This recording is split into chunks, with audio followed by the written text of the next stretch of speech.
हर खामोशी एक राज छुपाती है, हर कहानी सच नहीं बताती, लेकिन सच कभी छुपता नहीं। मैं हूं आशीष मिश्रा और आप देख रहे हैं जबलपुर क्राइम तक। दोस्तों, आज जो कहानी मैं आपको बताने जा रहा हूं, उसे सुनने के बाद शायद आप भी यही सोचेंगे कि क्या किसी इंसान को अपनी मौत का एहसास पहले से हो सकता है, क्योंकि आज की कहानी में कुछ ऐसा ही हुआ। यह कहानी है राजस्थान के जयपुर की रहने वाली नीरज शर्मा की। करीब 35 साल की नीरज शर्मा एक दिन रोज की तरह अपने ऑफिस से घर लौट रही थी। सब कुछ बिल्कुल सामान्य सा दिख रहा था, वही रास्ता, वही समय। लेकिन तभी सामने से एक थार आती हुई दिखाई देती है। अब देखिए, सड़क पर कितनी ही गाड़ियां रोज निकलती हैं, लेकिन उस दिन पता नहीं क्यों जैसे ही नीरज शर्मा की नजर उस थार पर पड़ती है, उनके मन में एक अजीब सा डर बैठ गया। उन्हें ऐसा लगा कि गाड़ी सीधे उनकी तरफ आगे बढ़ रही है। अब उन्होंने समय नहीं गंवाया और तुरंत सड़क से नीचे उतर गए। अगले ही पल थार तेज रफ्तार से उनके पास से निकल जाती है। अगर वो एक पल की भी देरी करती तो शायद उनकी कहानी उसी दिन खत्म हो जाती। उस दिन तो वो बच गई, लेकिन डर उनके मन में बैठ गया। घर पहुंची तो परिवार वालों ने पूछा, क्या हुआ, इतनी डरी सी लग रही हूं।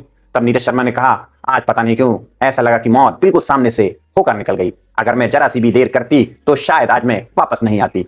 घर वालों ने भी कहा, उस दिन संभल कर रहो, जितना हो सके घर से कम निकलो, शायद समय अच्छा नहीं है, और अगर निकलना भी है तो पूरी सावधानी बरतना। नीरज शर्मा ने भी यही बात मानी। उन्होंने लगभग घर से बाहर निकलना ही बंद कर दिया। जब बहुत जरूरी काम होता तभी वे घर से बाहर जाती थी। करीब 1 महीना ऐसे ही निकल जाता है, लेकिन उन्हें क्या पता था कि कोई उनकी हर छोटी बड़ी हरकत पर नजर रखे बैठा है। पुलिस की जांच के अनुसार पहली कोशिश नाकाम होने के बाद कथित साजिश रचने वालों ने उनकी रैकी शुरू कर दी। वो कब घर से निकलती थी, कहां जाती थी, किन रास्तों से लौटती थी और कितनी देर तक बाहर रहती थी, हर बात पर नजर रखी जा रही थी। लेकिन अब उनके सामने भी एक परेशानी थी। नीरज शर्मा तो घर से बाहर निकल ही नहीं रही थी। अब उन्हें बाहर कैसे निकाला जाए? पुलिस की जांच के मुताबिक यहीं से अजीब गरीब घटनाएं शुरू होती हैं। कभी घर का शीशा तोड़ दिया जाता है, कभी घर के अंदर नींबू फेंक दिया जाता है, कभी हरी मिर्च, तो कभी काले कपड़े से बंधा नारियल, यहां तक कि एक दिन तो काले रंग की गुड़िया भी घर में फेंक दी गई। ये सब देखकर नीरज शर्मा ज्यादा डर गई। उन्हें समझ नहीं आ रहा था कि आखिर उनके साथ ऐसा क्या हो रहा है, क्यों हो रहा है। लेकिन इंसान कब तक खुद को घर में बंद रख सकता है। आखिरकार 3 जुलाई 2026 का दिन आ गया। शाम के करीब 4:45 का वक्त था। जयपुर के प्रतापनगर थाना क्षेत्र के करीब 40 फीट चौड़ी सड़क पर नीरज शर्मा अपने बेटे को फिजियोथेरेपी सेंटर से छोड़कर वापस घर लौट रही थी। उन्हें बिल्कुल भी अंदाजा नहीं था कि इस बार पीछे से आने वाली एक गाड़ी उनकी जिंदगी का आखिरी सफर लिखने वाली है। उन्हें बिल्कुल भी अंदाजा नहीं था कि अगले कुछ सेकंड में क्या होने वाला है। वो सड़क के बिल्कुल किनारे से चल रही थी। उनके पीछे एक सफेद रंग की स्कॉर्पियो तेज रफ्तार से आती है। अब अगर कोई गाड़ी तेज रफ्तार से आ रही है तो अक्सर हम सोचते हैं कि वो निकल जाएगी, लेकिन यहाँ कुछ और ही हुआ। देखते ही देखते स्कॉर्पियो सीधे नीरज शर्मा को जोरदार टक्कर मार देती है। टक्कर इतनी जोरदार थी कि नीरज शर्मा कई फीट ऊपर हवा में उछल जाती है और फिर सड़क पर आकर गिरती है। उधर स्कॉर्पियो बिना एक पल रुके वहां से भाग जाती है। टक्कर की आवाज इतनी तेज थी कि आसपास मौजूद लोगों को ध्यान तुरंत उस पर चला जाता है। सड़क किनारे एक पिता और उनका बेटा मजदूरी कर रहे हैं।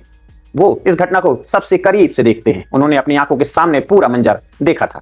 दोनों डर गए थे। उन्हें समझ ही नहीं आ रहा था कि आखिर अभी हुआ क्या। वो जोर जोर से चिल्लाने लगी। उनकी आवाज सुनकर आसपास के लोग भी दौड़ते हुए मौके पर पहुंच गए। जब लोगों ने सड़क पर पड़ी महिला को देखा तो किसी ने उन्हें पहचान लिया। लोगों ने कहा, अरे ये तो विजय वशिष्ठ जी की यानी विजय शर्मा जी की पत्नी नीरज शर्मा है। तुरंत 112 पर फोन किया गया। पुलिस मौके पर पहुंची। नीरज शर्मा को अस्पताल ले जाया गया, लेकिन डॉक्टर ने उन्हें मृत घोषित कर दिया। शुरुआती तौर पर देखने पर यही लग रहा था कि ये एक सड़क हादसा है। पोस्टमार्टम रिपोर्ट में भी मौत की वजह सड़क दुर्घटना में आई गंभीर चोटें बताई गई।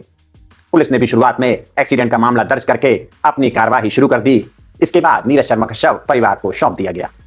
अगले दिन भरतपुर जिले में सेवर गांव में उनका अंतिम संस्कार किया गया। लेकिन वहीं खड़े एक शख्स के मन में बार बार एक ही सवाल उठ रहा था। वो थे नीरज शर्मा के भाई राकेश शर्मा।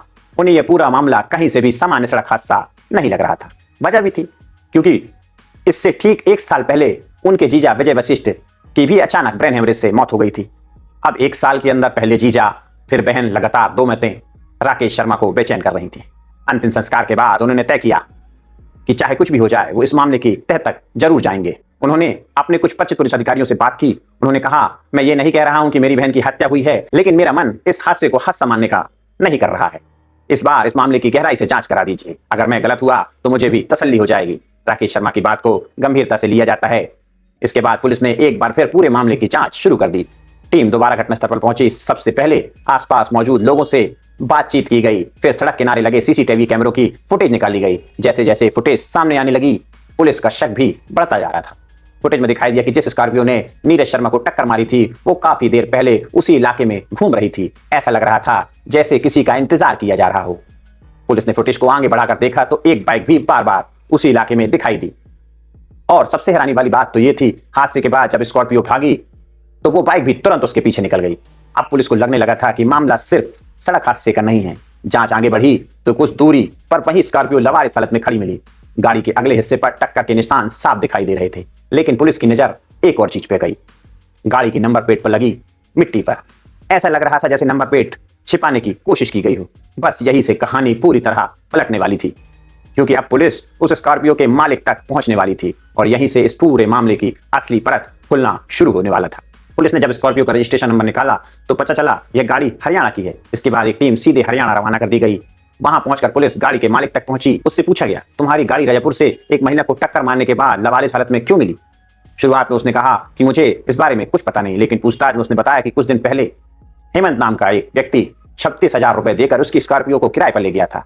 इसके बाद पुलिस सीधे हेमंत तक पहुंची। पहले तो हेमंत भी खुद को बेगुनाह बताता रहा, लेकिन जब पुलिस ने उसके सामने सबूत रखे तो उसने बताया कि गाड़ी उसने अपने लिए नहीं ली थी। उसके पास आकाश शर्मा आया था और उसी के कहने पर गाड़ी का इंतजाम किया गया था। अब पुलिस ने आकाश शर्मा को हिरासत में लिया। उसके साथ अरविंद नाम के युवक को भी पकड़ लिया गया, जो घटना वाले दिन स्कॉर्पियो में मौजूद था। दोनों से अलग अलग पूछताछ हुई। पहले तो एक दूसरे को बचाने की वे दोनों कोशिश करते रहे, लेकिन पुलिस के पास सीसीटीवी फुटेज, मोबाइल लोकेशन और दूसरे तकनीकी सबूत पहले से मौजूद थे। धीरे धीरे कहानी खुलने लगी। पूछताछ के दौरान एक ऐसा नाम सामने आया जिसने पुलिस को चौंका दिया। नाम था मोहन स्वरूप। पुलिस को पता चलता है कि मोहन स्वरूप और कोई नहीं या कोई बाहरी व्यक्ति नहीं, बल्कि नीरज शर्मा का सगा जेठ है। इसके बाद पुलिस ने उसे भी हिरासत में लिया। अब कई लोग पुलिस की गिरफ्त में आ चुके थे, लेकिन जांच यही खत्म नहीं हुई। पूछताछ के दौरान एक और नाम सामने आया, आयुषी, 23 साल की आयुषी, नीरज शर्मा की बेटी। पुलिस सीधे उसके घर पहुंची। उस समय वह घर पर ही थी। मां की मौत के बाद वह दुखी दिखाई दे रही थी।